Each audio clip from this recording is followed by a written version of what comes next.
이어서 오늘 아침 신문 보겠습니다. 먼저 매일경제입니다. 코로나19에 걸리면 치료 비용이 얼마나 들까요? 국민건강보험공단이 코로나19 환자의 진료비를 추정하는 시뮬레이션 결과를 발표했습니다. 건보공단에 따르면 기계 호흡을 하거나 인공심폐장치인 에크모를 쓰는 위중 환자의 경우 많게는 7천만 원까지 치료 비용이 발생하는 것으로 나타났습니다.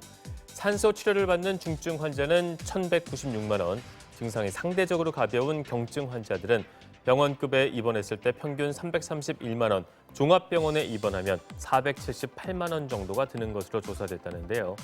다만 코로나19 치료비는 감염병 예방법에 따라 전액 정부로부터 지원받기 때문에 환자 본인이 개인적으로 부담해야 하는 비용은 없습니다.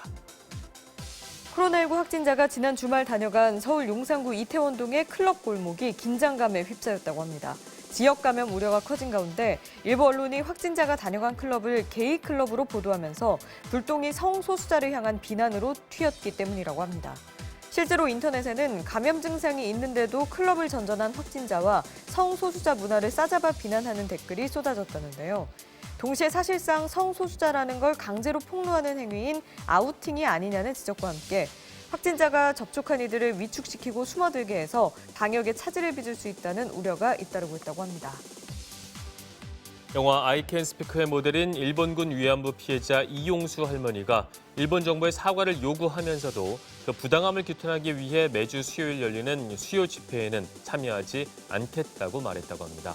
그러면서 집회는 증오와 상처만 가르친다. 올바른 역사 교육을 받은 한국과 일본의 젊은이들이 친하게 지내며 대화를 해야 문제가 해결된다고 말했다는데요.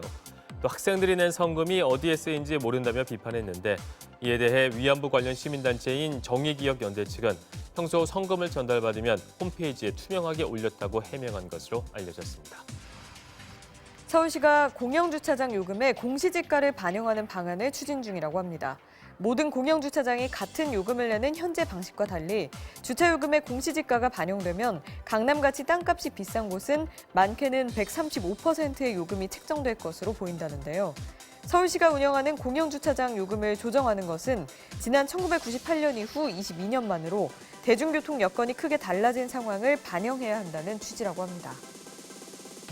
2020년이 역대 가장 무더운 해가 될 것이란 해외 기상 관측 기관들의 전망이 속속 나오면서 한반도에도 올여름에 지난 2018년과 같은 역대급 폭염이 찾아오는 게 아니냐는 우려가 나오고 있다고 합니다. 전문가들도 올여름 한반도의 기온과 폭염 발생 일수가 평년보다 증가할 확률이 높다고 내다보고 있다는데요. 다만 2018년과 같은 역대급 폭염이 발생할지는 아직 단정하기 어렵다고 합니다. 삼면이 바다로 둘러싸인 한반도는 해양의 영향을 많이 받는 지리적 특성상 해외의 기상 전망과 항상 같은 흐름을 보이는 것은 아니기 때문에 장마의 형태와 기간, 해수 온도, 해빙의 녹는 속도 등에 대해 아직 더 관찰이 필요하다고 합니다.